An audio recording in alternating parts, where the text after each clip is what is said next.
ঠেসে ধরে অপারেশন করব আমরা। ঈমানের প্রশ্নে যাদের শরীরে ক্যান্সারের জীবাণু আছে, তুমি যতই লাফালাফি করো, যতই তুমি দাপাদাপি করো, আমরা জোর করে তোমার অপারেশন করেই ছাড়বো ইনশাআল্লাহ। আল্লাহ যেটা নিষেধ করবেন সেটাই আইন, আল্লাহ যা করতে বলবেন সেটাই বিধান, সেটাই আইন। আল্লাহর সেই আইনকে পরিবর্তন করবার, আল্লাহর সেই আইনকে বাতিল করবার, আল্লাহর সেই আইনের বিরুদ্ধাচরণ করবার তাম পৃথিবীর 700 কোটি মানুষ একত্রিত হলেও তাদের সেই অধিকার নাই। মুহতারাম হাজিরিন, এটাকে বলা হয় তাওহীদ ফিল হাকিমিয়া। কি বলা হয়? তাওহীদ ফিল হাকিমিয়া। হাকিম বুঝেন না? হাকিম, আরে হাকিম কারে কয়? জোরে বলেন।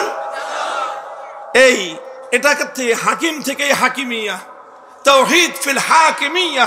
হালিফ জবর টান আছে, হাকিমিয়া, তাওহীদ ফিল হাকিমিয়া অর্থাৎ চূড়ান্ত ভাবে প্রশ্নহীন ভাবে আইন করার অধিকার কয়জনের? চিৎকার করে বলেন, কয়জনের? কে সে? চূড়ান্ত ভাবে আইন করবেন কে? চূড়ান্ত ভাবে বিধান দিবেন কে? কোনটা বৈধ বলে দিবেন কে?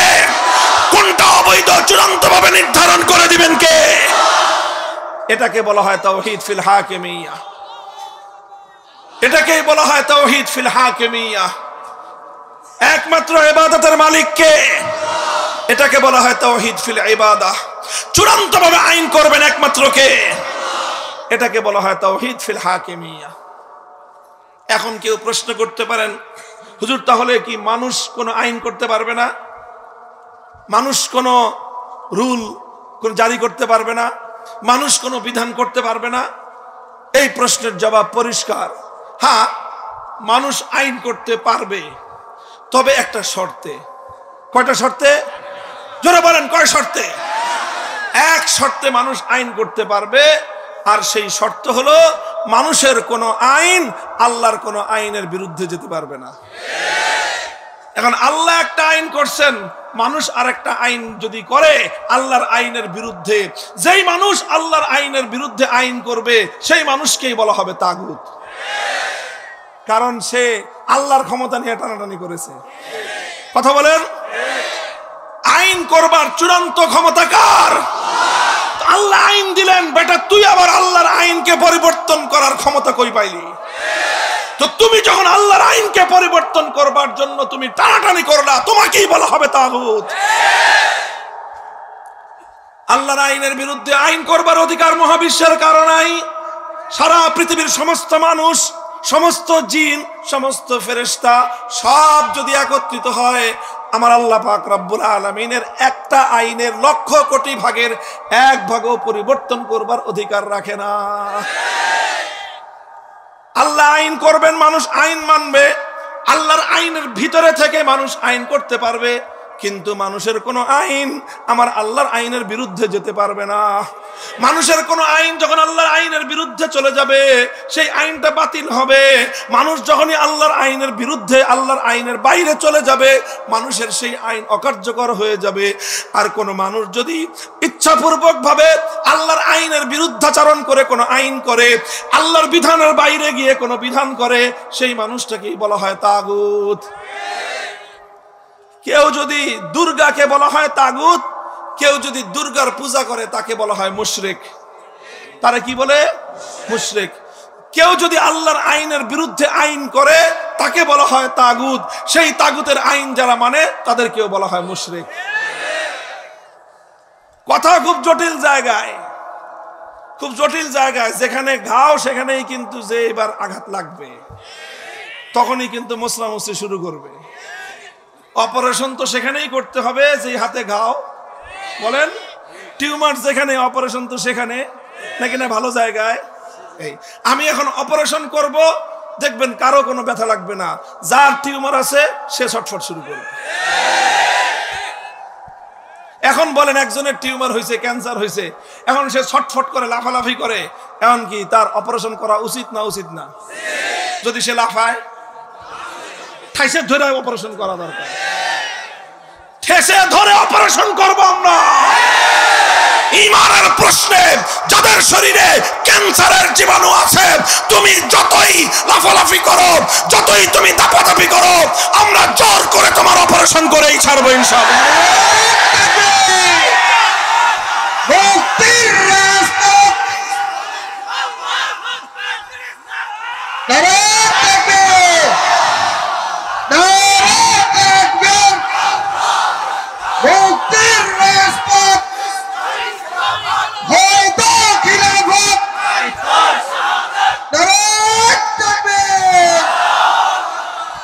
মুহতারাম হাজিরিন, কথাটা পরিষ্কার। চূড়ান্তভাবে আইন করার মালিক একমাত্র কে? আল্লাহর আইনের বিরুদ্ধে যেই আইন করবে তাকে বলা হবে তাগুত। আল্লাহর আইনের বিরুদ্ধে যদি কোনো রাজা বাদশাহ আইন করে, সেই রাজা বাদশাকে বলা হয় তাগুত। আল্লাহর আইনের বিরুদ্ধে কোনো রাষ্ট্রপতি যদি আইন জারি করে, সেই রাষ্ট্রপতিকে কোরআনের ভাষায় বলা হয় তাগুত। আল্লাহর আইনের বিরুদ্ধে যদি কোনো প্রধানমন্ত্রী কোনো আইন জারি করে, সেই প্রধানমন্ত্রীকে ইসলামের পরিভাষায় বলা হয় তাগুত। আল্লাহর আইনের বিরুদ্ধে কোনো মন্ত্রী পরিষদ যদি কোনো আইন পাশ করে, সেই মন্ত্রী পরিষদকে বলা হয় তাগুত। আল্লাহর আইনের বিরুদ্ধে গিয়ে যদি কোনো আদালত কোনো রায় দেয়, আল্লাহর আইনের বিরুদ্ধে গিয়ে যদি কোনো বিচারপতি কোনো আইন তৈরি করে, সেই আদালত এবং সেই বিচারপতিকে বলা হয় তাগুত। আল্লাহর আইনের বিরুদ্ধে কোনো আইন পরিষদ অথবা কোনো সংসদ যদি কোনো আইন পাশ করে, গোটা সংসদকে বলা হয় তাগুত। আর আল্লাহর ওই আইনের বিরুদ্ধে যে আইন যারা করলো, ওই আইন যারা মনে প্রাণে মেনে নিবে, সবগুলোর নাম হলো মুশরিক। যদি বলেন শুধু যদি সে হাজিকে হজ করে, আলহাজ মুশরিক। হজ করলে সে কি? হজ তুমি কয়বার করছো? আর আবু জাহেল কয়বার করছে? হিসাব করো। তোমার চেয়ে কয়েক গুণ বেশি হজ কে করেছে? কম পক্ষে 50 বার হজ করছে কে? ইমানদার না বেঈমান? সন্দেহ আছে কোন? তাহলে হজ করলেই মানুষ ইমানদার হয় না, নামাজ পড়লেই মানুষ ইমানদার হয় না, টুপি মাথায় দিলেই মানুষ ইমানদার হয় না, আব্দুল মুমিন ইসলামউদ্দিন নাম রাখলেই মানুষ ইমানদার হয় না। ইমানদার হওয়ার জন্য তোমাকে ঈমানের বিশ্বাসগুলো বুকের মধ্যে কঠিনভাবে ধারণ করতে হবে। তোমাকে যেমন মানতে হবে ইবাদতের মালিক কয়জন? কে? তোমাকে এটাও মানতে হবে চূড়ান্তভাবে আইন করার অধিকার কয়জনের? কার? সে আল্লাহর বিরুদ্ধে যারা আইন করবে তারাই হলো তাগুত। সেই তাগুতের আইন যারা মানবে তারাই হলো মুশরিক।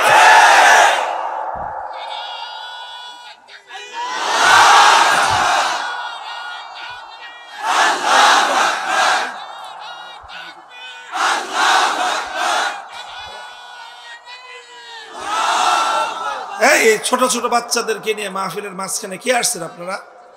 আর এখন এদের উঠা বসা করতেছে কেন? না না, ওরা বাড়ি যাওয়ার জন্য উঠছে। আর বসে থাকো, ঘুম পাড়ায় রাখেন এদেরকে। ঘুমে ধরছে, ঘুম পাড়ায় রাখেন। খবরদার কেউ কেউ উঠতে দেওয়া হবে না, এখন থেকে উঠতে পারবেন না। এখন হলো সবক চলতেছে, এই সবকের মাঝখানে কোনো ছাত্র উঠতে পারবে না। আল্লাহ পাক বুঝবার তৌফিক দান করেন। মুহতারাম হাজিরিন, কথাটা এই জায়গায় পরিষ্কার, খুব পরিষ্কার কথা। ঈমান এবং শিরকের ব্যাপারে এক চুল পরিমাণ কোনো ভেজাল চলবে না। আল্লাহর কোরআন বলেছে, ইন্নাল্লাহা লা ইয়াগফিরু আন ইউশরাকা বিহি ওয়া ইয়াগফিরু মা দুনা যালিকা লিমান ইয়াশা। আল্লাহ পাক রব্বুল আলামিন সব গুনাহ মাফ করতে পারেন। সারা জিন্দেগিতে এক ওয়াক্ত নামাজ পড়ো নাই, আল্লাহ অনেক বেনামাজিকে মাফ করে দিবেন। সারা জিন্দেগিতে পশ্চিম দিকে উস্টাখাও পড়ে নাই, এমন বেনামাজিকেও আল্লাহ পাক মাফ করে দিতে পারেন। কোনোদিন যাকাত দেয় নাই, আল্লাহ মাফ করে দিতে পারেন। কোনোদিন হজ করে নাই, আল্লাহ মাফ করে দিতে পারেন। কোনোদিন জিহাদ করে নাই, আল্লাহ মাফ করে দিতে পারেন। কিন্তু আল্লাহর কোরআন পরিষ্কার করে দিয়েছে, যারা শিরক করবে আল্লাহ কোশ্চিনকালেও তাদেরকে মাফ করবেন না। শিরক মানে হলো এই, যেটা আল্লাহর স্থান, আল্লাহর জায়গায় তুমি গায়রুল্লাহকে বসাবা, এটার নামই হলো শিরক। ইবাদতের মধ্যে যদি তুমি আল্লাহর জায়গায় কোনো গায়রুল্লাহর পূজা করো, এটা যেমন শিরক। তুমি আইনের ক্ষেত্রে এক আল্লাহ যে আইন দিবে, আল্লাহর আইনের জায়গায় যখন তুমি আরেকজনের আইন মানলা, তাহলেও তুমি সমান মুশরিক। ভাই, বড় দুঃখের কথা, দুঃখের কথা। কথা চিৎকার করে বলতেছি, মনে করেন না যে খুব শখে বলতেছি।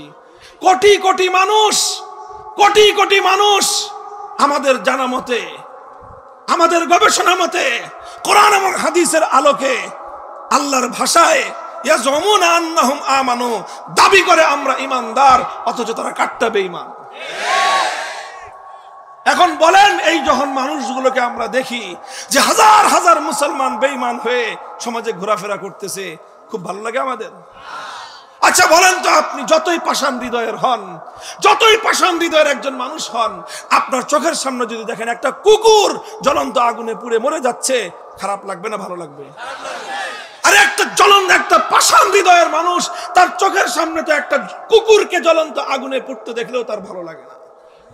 আমরা বিশ্বাস করি, আল কোরআন তো কথা বলে আমাদেরকে, একজন মানুষ যদি মুশরিক হয়, মুশরিক হওয়ার অর্থ হলো মরবে আর অনন্তকালের আগুনে, জাহান্নামের আগুনে পুড়বে। তা আমরা যখন দেখি আমার সমাজের কোটি কোটি মানুষ ইমানদার, দাবি করে ইমানদার, অথচ তারা কাট্টা মুশরিক, কোরআনের ভাষায় চিরস্থায়ী তারা জাহান্নামী, এই দৃশ্যগুলো দেখলে আমাদের খুব ভালো লাগার কথা না। আমাদের হৃদয়ে রক্তক্ষরণ হয়, দুঃখে কলিজাটা ফেটে যায়। আমরা মানুষকে এই কথাগুলো বলতে গেলেই এক শ্রেণীর মানুষ বলে যে হুজুর এগুলো বাদ দিয়ে পিতামাতার হকের কথা বলেন।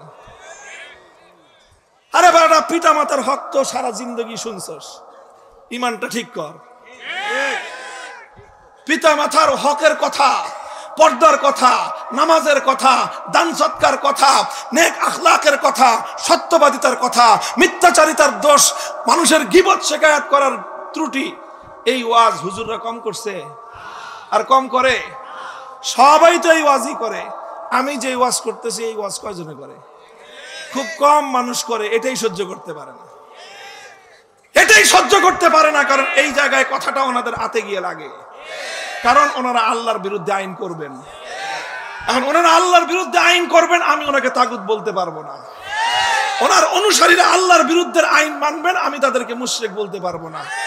আমি মুশরিক বললেই এখন আমার বিরুদ্ধে তারা লাগবে। বলেন এই দুঃখ কাকে বলবো আমরা? আমরা কি তোমাদের শত্রু? না আমরা তোমার দুশমন, বরং আমরাই তোমার কল্যাণকামী। আমরা জীবন থাকতে মরণের আগে তোমাকে ঈমান ঠিক করার কথা বলতেছি। একদিন আসবে যেদিন তুমি হাজার চেষ্টা করলেও ঈমান আর ঠিক করতে পারবে না। আল্লাহ পাক পুরা উম্মতকে ঈমান খালেস করার, ঈমান ঠিক করার তৌফিক দান করেন। মুহতারাম হাজিরিন, কথা বেশি লম্বা করব না। আমি আপনাদেরকে আজকে কয়েকটা সবক পড়ালাম। এই সবকগুলো আমরা মাদ্রাসায় ছাত্রদেরকে পড়াই। ছাত্রদেরকে এত কথা বলতে হয় না, অল্প কথায় তারা বুঝে ফেলে। কিন্তু বিরাট মজমা, অনেক শ্রেণীর মানুষ, শিক্ষিত অশিক্ষিত, ছোট বড় বৃদ্ধ অনেক মানুষ আছে। ছোট্ট একটা কথা বলার জন্য আমাকে অনেকগুলো কথা বলতে হয়েছে। আমি প্রথম যেই কথাটা আজকে আপনাদেরকে বোঝালাম সেটা হলো তাগুতের পরিচয়। কিসের পরিচয়? তাগুতের পরিচয়। 2 নম্বর কথা আমি যেটা বললাম সেটা হলো আল্লাহর একত্ববাদ, তাওহীদের কথা। যেমনি ভাবে ইবাদতের মধ্যে আমার আল্লাহর তাওহীদকে বিশ্বাস না করলে একজন মানুষ ঈমানদার হতে পারে না, ঠিক তদ্রূপ আইন এবং বিধান তৈরি করবার ক্ষেত্রেও আল্লাহ পাকের তাওহীদ ফিল হাকিমিয়া, আল্লাহর একত্ববাদকে বিশ্বাস না করলে একজন মানুষ ঈমানদার হতে পারে না। এখনই তো লাগবে বাঁধবে যারা রাজনীতি করেন তাদের সাথে আমাদের।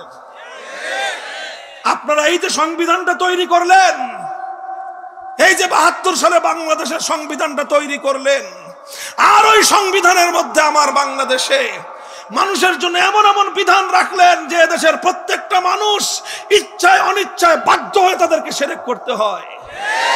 কে দিবে এর জবাব? কে দিবে জবাব? এই যে 15 থেকে 20% মানুষ, আমি আপনাদের যাদেরকে হাত তুলেছিলাম, আল্লাহ বলতেছেন আমার আইন থাকতে তুমি আমার আইনের পরিবর্তে কোন গায়রুল্লাহর আইনের কাছে যদি তুমি বিচার চাইতে যাও তাহলে তোমার ঈমান নাই।